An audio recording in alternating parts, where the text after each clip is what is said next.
E aí pessoal, como é que vocês estão? Eu estou muito feliz, pois o canal finalmente bateu a marca de 10 mil inscritos. E por esse motivo estou fazendo este vídeo especial. Hoje eu vou responder perguntas que vocês mandaram lá na aba comunidade. Eu infelizmente não vou conseguir responder todas. Algumas perguntas meio parecidas eu juntei em uma só para facilitar. E eu espero que vocês gostem do resultado. Claro que antes eu gostaria de agradecer a todos vocês que se inscreveram no canal e me ajudaram a conquistar essa marca. Muito obrigado de coração. E ainda na introdução, eu quero aproveitar para esclarecer uma dúvida que alguns inscritos me mandaram. Eu recebi algumas perguntas relacionadas ao meu rosto, perguntando se eu pretendia mostrar meu rosto e aparecer aqui no canal, por qual motivo eu não apareço nos vídeos, e de maneira bem resumida, a minha questão é puramente técnica. Eu nunca tive interesse em esconder meu rosto ou criar um mistério em torno disso, e hoje eu não sinto que eu estou tecnicamente pronto para voltar a aparecer. Tenho vontade de aparecer mais, mas eu não tenho equipamentos bons de gravação, e todos os testes que eu fiz não ficaram tão legais. Mas eu gravei um pouquinho da minha fuça aí para matar a curiosidade de vocês. Gravei um pouco do meu setup também,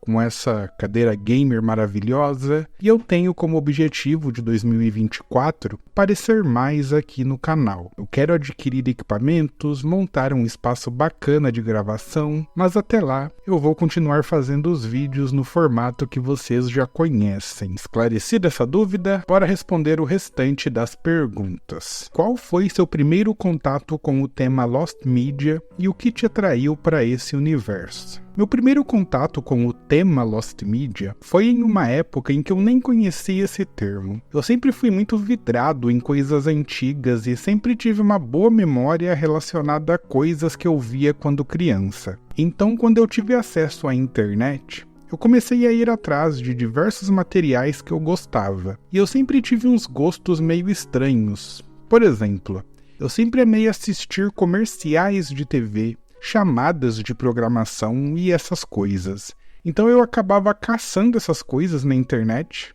e muitas vezes eu não encontrava. Eu lembro de uns 3 casos meio parecidos que eu acho que ilustram bem essa resposta. Quando eu era criança, eu adorava algumas séries de TV como 13 é Demais, aquela Anos Incríveis que passava na TV Cultura, e o Malcolm, que passava na Band, o Malcolm in the Middle. Eu adorava essas 3 séries, e eu me lembro que eu queria encontrar episódios dublados dessas 3 séries na internet. Isso era uma missão muito difícil. Aqui eu tô falando de 15 anos atrás, lá por 2009 e 2010, antes de qualquer streaming. Nessa época eu nem tinha terminado a escola ainda. E eu achava isso revoltante, sabe? Tipo, eu não conseguia aceitar que eu não tenho acesso a algum material que eu quero. Tipo, como assim não tem 13 é Demais dublado na internet? Eu ficava vidrado nessas coisas sem entender o conceito de uma mídia estar perdida. Para vocês terem ideia, eu cheguei a procurar para comprar essas séries no camelô, mas eu não encontrava nunca. Os próprios donos das barraquinhas me falavam que eu não ia achar porque eram coisas muito antigas. E eu sei que pelo menos por um tempo a dublagem clássica dessas séries se tornaram mídias perdidas, ou pelo menos eram mídias arquivadas. Elas não estavam disponíveis na internet e nem tiveram lançamentos originais em DVD, pelo menos naquela época. Mas eu, sinceramente, não conhecia o termo mídia perdida ou Lost Media. Acabou que com o tempo eu tive acesso a essas séries, elas foram lançadas ou reexibidas na televisão, então foram casos de Lost Medias pessoais, digamos assim, que acabaram se resolvendo, mas o hábito de ir atrás de coisas específicas, tipo uma chamada de quando o SBT exibiu O Senhor dos Anéis, As Duas Torres pela primeira vez, continuou da mesma forma. Eu ainda ficava procurando esse tipo de coisa. Eu não lembro exatamente do dia em que eu conheci o termo Lost Media em si, mas eu tenho quase certeza que foi por meio de algum vídeo do El Supersonic há alguns anos atrás. E aí eu fiquei fascinado desde o primeiro contato, e a partir disso eu nunca mais parei de me interessar no assunto. Com o tempo eu acabei conhecendo a comunidade brasileira de Lost Media, me envolvi bastante e em determinado momento eu resolvi começar a fazer vídeos sobre o assunto. Então, em resumo, é basicamente isso. Perguntaram se eu tenho lembranças de algo que hoje é Lost Media. Então, sim, de algumas coisas. Várias delas eu já até abordei aqui no canal, mas eu vou dar alguns exemplos. A novela Serafim, por exemplo, é uma que eu amava quando eu era criança, e ela já apareceu aqui no vídeo de dublagens perdidas. A Nostalgia fez um vídeo sobre a novela recentemente também, e eu amava essa novela, então quando eu descobri que ela se perdeu quase que totalmente, eu fiquei bem chocado, assim, pra ser sincero. O programa Mundo da Leitura, do canal Futura, eu também assistia bastante e eu acho um pecado estar perdido hoje em dia. Esse é um outro programa que eu acho que se tivesse disponibilizado no YouTube ou em qualquer plataforma, poderia estar fazendo parte da infância de muitas pessoas até hoje. E outro exemplo mais aleatório, mas que me veio à cabeça agora, é o programa Curtindo uma Viagem do SBT, aquele game show que o Celso Portiolli apresentava. Eu adorava assistir aos sábados quando criança, e eu sei que tem pouco material dele disponível. Eu até ouvi dizer que ele vai entrar no novo streaming do SBT, vamos torcer por isso. Mas tem diversos outros exemplos, eu só não vou ficar citando aqui para poder responder outras perguntas. Mas tem vários exemplos de Lost Medias que eu já tive acesso antes, sim. Me perguntaram qual faculdade eu acho melhor para se aprofundar em Lost Medias. Eu acho que eu entendi essa pergunta, apesar de ter ficado com tela azul aqui na primeira vez que eu li. Então, eu acho que ninguém precisa de uma faculdade para se aprofundar em Lost Medias, até porque não há muitas opções de carreiras relacionadas ao assunto. Mas eu saquei que a dúvida talvez seja de qual curso superior permite um contato maior com esse núcleo de buscar mídias perdidas no dia a dia, né, digamos assim. Então, eu acho que depende muito da vertente.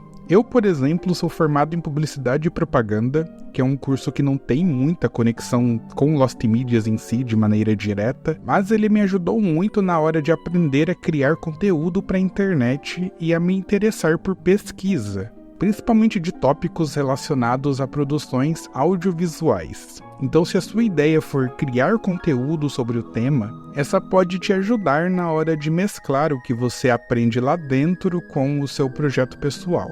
Na real, eu acho que isso se aplica a qualquer curso relacionado à comunicação social, rádio, TV, cinema. Todos esses, de uma forma ou de outra, vão te colocar em contato com esse tipo de material e podem te ajudar a mergulhar mais no assunto.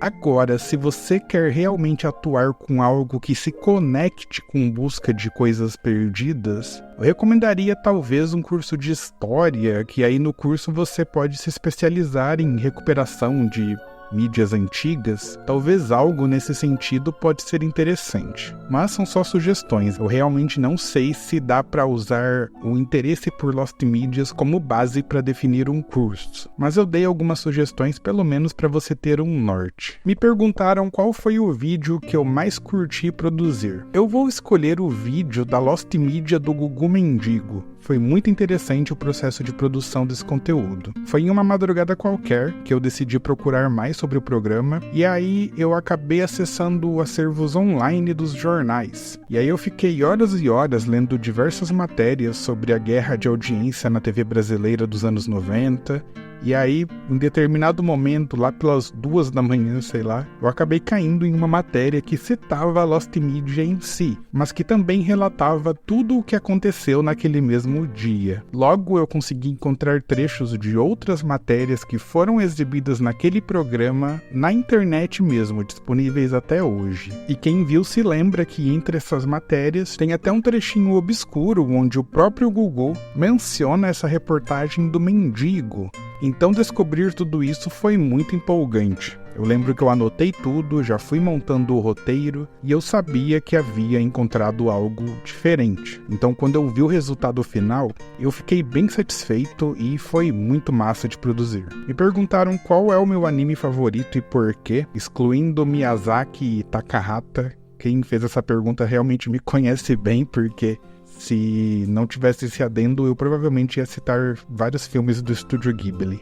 Mas eu posso dizer que é o One Piece. Hoje em dia eu vejo poucos animes por questão de tempo mesmo. Eu acabo dando mais atenção para filmes e séries. Mas o One Piece é o que eu mais sou apegado, digamos assim. Faz muito tempo que eu assisto, eu amo os personagens, a trilha sonora, eu já me emocionei demais vendo o anime e eu simplesmente amo tudo o que envolve ele. Me perguntaram também qual que é a minha Lost Wave favorita. Olha, eu nunca parei para pensar sobre Lost Wave favorita. Como música em si, eu gosto bastante de La Canción de Alicia. É o tipo de música que eu costumo gostar de ouvir no dia a dia, digamos assim. Mas eu ando mais vidrado em outro tipo de Lost Wave, que é mais Lost Media mesmo, mas enfim, tá na mesma categoria, que são projetos musicais brasileiros que existiram.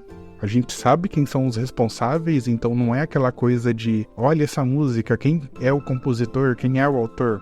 Não é bem isso, mas esses projetos eles contam com diversos trabalhos que estão perdidos ou que nem foram lançados. E muitas vezes, por ser tão obscuro, acaba sendo tão fascinante. Eu não vou falar muito sobre o assunto agora, pois um deles vai ser tema de vídeo em breve, provavelmente entre essa e a próxima semana, então eu não vou dar spoilers aqui. Me perguntaram também como é que tá o projeto de reconstrução do Gilberto Barros / Yu-Gi-Oh! Em animação. Perguntaram também se está perto de sair. A parte da dublagem acabou de ser finalizada, resta apenas fazer a animação.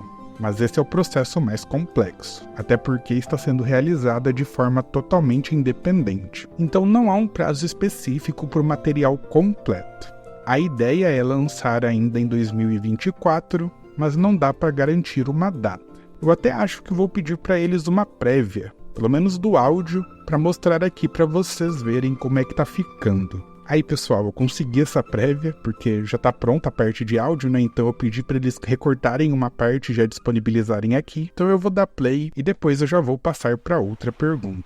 Entregando essa procuração para que proíba esse jogo, esses joguinhos, entre aspas, no Brasil inteiro. Muito bem. Esse joguinho só tem demônios. Tá levando-os, seduzindo-os. Ele foi feito para criança de 3 a 7 anos. É uma alternativa para o RPG. Você sabe que o RPG é... Gilberto, em Minas teve um caso gravíssimo. Olha isso. Não é Mickey, não é Pato Donald, é isso aqui, ó. Diabrete inexperiente. Descarte um card de sua mão. Diabrete inexperiente ganha a habilidade de voar até o final do turno. Tem um aqui medonho. Vejam isso. Olha o nome dessa carta. Na mão de crianças, de 2 anos e meio, 3 anos de idade. O brinquedo mais vendido desse país. Horror da infância! Deixa eu baixar, fica quietinho aí, isso. Horror da infância chama a carta. Me perguntaram em qual estado eu moro, no momento em Santa Catarina, mas muito em breve, na semana que vem, eu estarei voltando para o Paraná, que é a minha terra natal. Me perguntaram se eu tenho uma ocupação além do YouTube e pediram para falar mais sobre a minha formação acadêmica.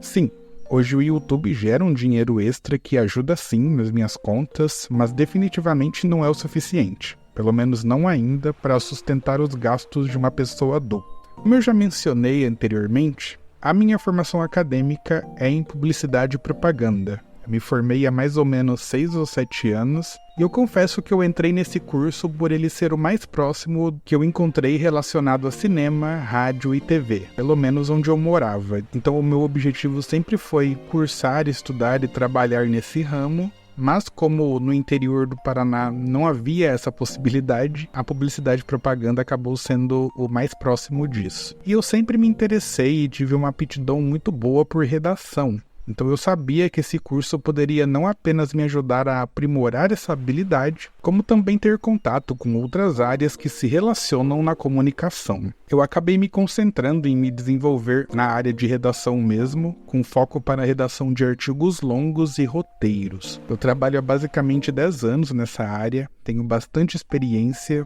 e é basicamente isso que eu faço até hoje. Então eu tenho um emprego formal fora do YouTube nessa área, também presto serviços como freelancer e participo de outros projetos como o canal Aprofundo, Mundo, por exemplo. Lá eu tenho colaborado com alguns roteiros e trabalhos de pesquisa também, e tudo isso acaba me ajudando bastante na hora de complementar a minha renda. Então, se você tem um canal ou algum projeto que precisa desse tipo de serviço de redação ou roteiro, entre em contato comigo que a gente pode conversar. Me perguntaram como que eu conheci a minha esposa, então eu vou contar de uma forma bem resumida, tá? Foi num grupo de cinema do Facebook em 2019, a gente se aproximou, ela já chamava a minha atenção, a gente começou a conversar, mas não deu em nada na época, ela acabou se relacionando com outra pessoa, eu também segui a minha vida, mas continuamos amigos desde então. Lá pro final de 2020, ela se separou e eu também estava solteiro, a gente começou a se aproximar mais, passou alguns meses, nós estávamos ainda mais próximos, e quando chegou ali no final do primeiro trimestre de 2021,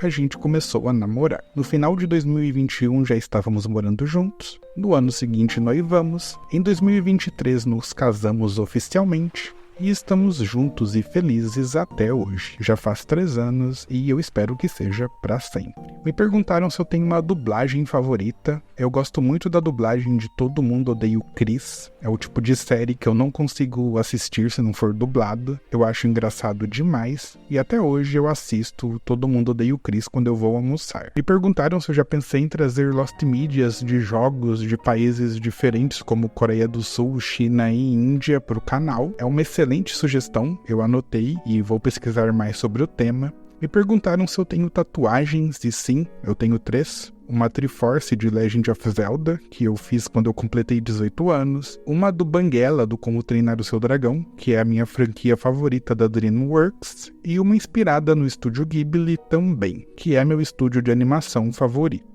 E eu quero fazer mais, porém eu não tenho condições financeiras no momento. Me perguntaram se eu já assisti algum tokusatsu e se eu pretendo fazer algum vídeo sobre o tema relacionado ao canal. Cara, eu adoro tokusatsu. Confesso que eu não assisto muito dos novos, mas os clássicos da Manchete eu amo. Acho que eu vi até mais tokusatsus do que animes, talvez. Não sei. E sim, eu tenho vontade de falar sobre tokusatsus no canal no futuro. Provavelmente vai acontecer. Me perguntaram qual videogame/filme mudou a minha vida. Videogame eu diria que o Super Mario All-Stars do Super Nintendo, com destaque para o Super Mario Bros 3. Essa coletânea eu joguei até não aguentar mais, jogo até hoje, e foi ela que me despertou o amor pelos videogames. Eu amo essa mídia e eu sinto muita falta de jogar, pois no momento eu não tenho nenhum console e meu PC também não roda nada, mas eu cresci jogando, sou apaixonado principalmente pelos jogos da Nintendo, não é à toa que eu tenho uma Triforce tatuada. E outro jogo também que vale citar aqui é o Journey. Eu joguei no PlayStation há alguns anos atrás e esse jogo me fez pensar no sentido da vida por semanas. E filme eu diria que o Pequena Miss Sunshine é um dos meus filmes favoritos e eu amo as lições que ele passa. Me perguntaram se eu tenho os meus vídeos salvos caso um dia o YouTube resolva excluir o meu canal. Basicamente ele tá me perguntando se eu tenho esses vídeos arquivados em algum lugar para garantir que eles não virem Lost Media. Eu confesso que eu não tenho, mas agora tu alugou um apartamento na minha cabeça. E eu deveria mesmo preservar eles em algum lugar. Eu até vou colocar ele aqui na minha fila de tarefas para fazer isso. Me perguntaram quais os planos para o canal a partir daqui, a partir dos 10 mil inscritos. Ter um canal no YouTube ativo é viver em torno de metas, A minha primeira meta foi bater 1000 inscritos. Eu levei 5 anos para conseguir isso. Depois a meta se tornou alcançar os 10 mil inscritos. E isso eu consegui em mais ou menos 1 ano e 9 ou 10 meses. E claro, os primeiros 5 anos não contam muito, pois eu não mantive o projeto ativo para valer. Foi só em julho de 2022 que eu comecei a atualizar o canal de forma recorrente e com um plano mais sólido. Então é muito gratificante conseguir alcançar essa marca. E eu confesso para vocês que o canal meio que se tornou parte da minha vida, da minha rotina. E eu não me vejo mais sem ele. A curto prazo, eu pretendo aprimorar mais a parte técnica do canal. Eu quero investir em equipamentos melhores e quero produzir mais conteúdo. Eu tenho muita ideia e um vídeo só por semana não está sendo o suficiente. Então eu quero produzir bastante e eu sei que isso vai ajudar muito o canal a crescer mais. Eu também quero dar uma atenção cada vez mais especial aos membros do canal, quero produzir alguns vídeos exclusivos e eu sempre vou estar testando novos temas, novos formatos, justamente para evitar que o canal, eu tenho muito receio de que se eu ficar toda semana repetindo os mesmos temas, os mesmos formatos, a tendência é que o canal em algum momento acabe saturando. Então os formatos de vídeos que vocês já amam vão continuar como estão, eu não vou deixar de fazê-los, mas esperem algumas novidades também. E eu acho que é isso, pessoal. Muito obrigado de novo por terem me ajudado a alcançar essa marca. Eu fiquei muito feliz e eu espero que tenham gostado do vídeo. Peço para que deixem um like, se inscrevam no canal e comentem para me ajudar no engajamento. Eu vou ficando por aqui, mas volto em breve. Um forte abraço, fiquem bem e até a próxima.